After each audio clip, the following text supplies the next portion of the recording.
Assalamualaikum warahmatullahi wabarakatuh. Perkenalkan, nama saya Anissa Windy Lukitasari. Saya adalah mahasiswi psikologi dari Universitas Mercu Buana Yogyakarta. Tujuan saya membuat video ini adalah untuk memenuhi tugas pada mata kuliah Pengembangan Diri dan Karir Teori kelas 11 B3. Sebelum saya melanjutkan video ini, saya mau bertanya dulu nih sama teman-teman. Gimana kabar teman-teman hari ini? Semoga kabar teman-teman hari ini selalu sehat dan baik-baik saja ya. Serta jangan lupa untuk selalu menjaga kesehatannya. Nah, pada kesempatan kali ini, saya akan mempresentasikan mengenai berpikir kreatif. Beberapa hal yang akan saya bahas dalam video ini, yang pertama adalah apa itu berpikir kreatif? Yang kedua, perbedaan berpikir kreatif dan konvensional. Yang ketiga, ciri-ciri orang yang berpikir kreatif. Yang keempat, pentingnya memiliki kemampuan berpikir kreatif.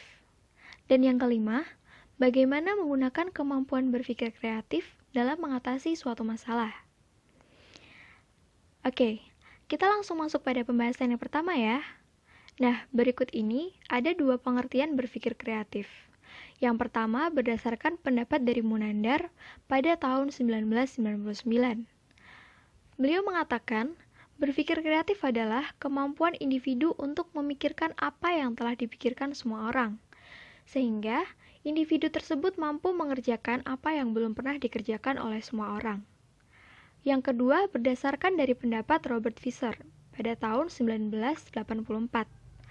Beliau menyatakan bahwa berpikir kreatif merupakan cara membangkitkan ide-ide yang dapat diterapkan ke dunia dalam banyak cara. Kemudian, pembahasan yang kedua mengenai perbedaan berpikir kreatif dan konvensional. Nah, seperti apa sih perbedaannya? Berikut adalah penjelasannya. Berpikir kreatif dapat diartikan sebagai kemampuan menciptakan sesuatu yang baru, atau kemampuan menempatkan dan mengombinasi sejumlah objek secara berbeda yang berasal dari pemikiran manusia dan bersifat dapat dimengerti, berdaya guna, serta inovatif. Sedangkan, berpikir konvensional adalah kemampuan berpikir yang sifatnya mengikuti kebiasaan-kebiasaan yang baku dan lazim atau umum digunakan berdasarkan kesepakatan banyak orang. Setelah itu, yang akan kita bahas berikutnya adalah ciri-ciri orang yang berpikir kreatif. Yuk simak baik-baik, siapa tahu di antara kalian memiliki salah satu ciri-ciri di bawah ini. Ciri-ciri yang pertama adalah suka dengan tantangan. Biasanya, orang yang berpikir kreatif suka mencari suatu hal yang baru dan jarang dilakukan oleh kebanyakan orang pada umumnya. Namun, jangan salah guys, kalau ternyata justru dengan adanya tantangan itulah yang semakin mendorong mereka untuk berpikir secara unik. Sehingga ada kepuasan tersendiri ketika telah mencapai apa yang menjadi tujuannya. Yang kedua, memiliki sifat visioner. Jika orang pada umumnya memiliki perencanaan hanya sebatas beberapa tahun ke depan, atau bahkan tidak membuat perencanaannya sama sekali, lain halnya dengan mereka yang berpikir secara kreatif. Sebab, mereka memiliki visi yang jauh lebih maju ke depannya dan bahkan tidak pernah terfikirkan oleh orang sebelumnya. Yang ketiga, bertindak sebagai penemu, bukan pencari. Orang-orang kreatif senang memikirkan dan membayangkan berbagai hal yang tidak terfikirkan oleh orang lain. Ia dapat membenamkan diri dalam fantasi dan imajinasi, namun juga tetap berpijak pada kenyataan. Ide-ide cemerlang yang dimilikinya pun tak hanya disimpan begitu saja, tetapi dijadikan terobosan baru. Oleh sebab itu, orang kreatif cenderung memberi solusi imajinatif yang dapat diterapkan dalam dunia nyata. Nah, ciri yang terakhir adalah memiliki passion yang kuat. Orang-orang kreatif tidak hanya menikmati pekerjaannya, namun juga sangat mencintai dan bersemangat untuk melakukannya. Di samping itu, mereka juga bersifat objektif, kritis, dan mau menerima kritik. Orang-orang kreatif juga cenderung dapat memisahkan pekerjaannya dengan bidang lain yang dapat ia eksplorasi.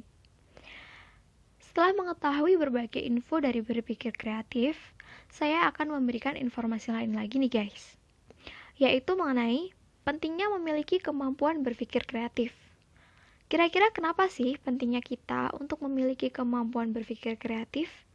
Yuk dengerin penjelasannya lagi supaya tahu apa pentingnya berpikir kreatif.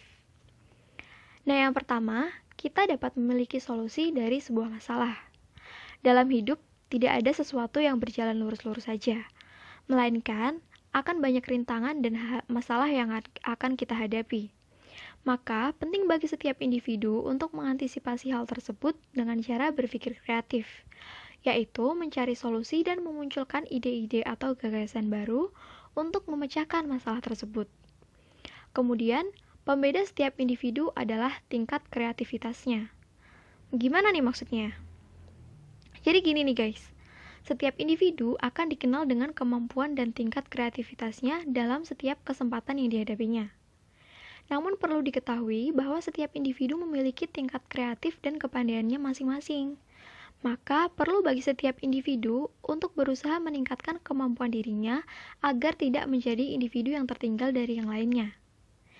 Dan yang ketiga, persaingan dalam dunia kerja maupun yang lainnya semakin ketat. Maksudnya, setiap individu dituntut agar mampu melawan dan menghadapi persaingan-persaingan yang berkembang di dalam dunia kerja yang ada.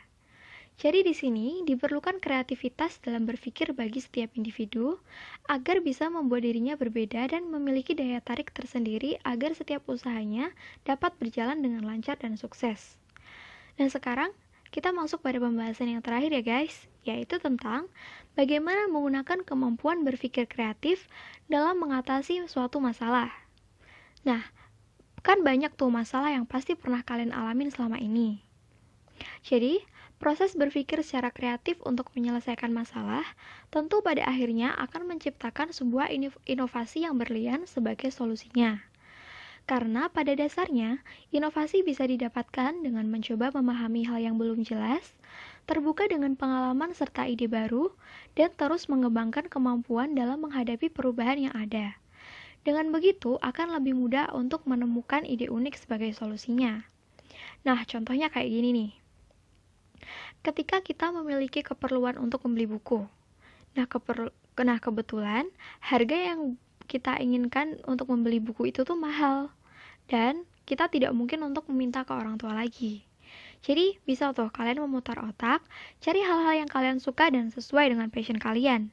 Misalnya, yang passionnya memasak. Bisa tuh bikin salad atau kue kekinian yang menarik.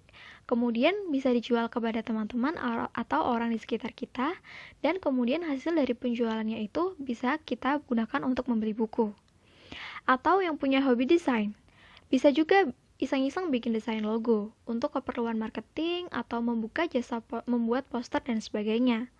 Nah, dari usaha tersebut, kita akan mendapatkan banyak keuntungan yang bisa kita gunakan untuk memenuhi kebutuhan sehari-hari. Oke, mungkin cukup sekian video dari saya. Semoga apa yang saya sampaikan dalam video ini dapat bermanfaat dan berguna bagi teman-teman. Serta teman-teman juga dapat menerapkan apa yang telah saya sampaikan dalam video ini dalam kehidupan sehari-hari. Kemudian, saya juga ingin mengucapkan terima kasih kepada teman-teman yang telah menyaksikan video ini, dan saya juga ingin meminta maaf apabila terdapat kesalahan dalam saya menyampaikan materi, serta terdapat tutur kata saya yang kurang berkenan di hati teman-teman sekalian. Sekian dari saya. Wassalamualaikum warahmatullahi wabarakatuh.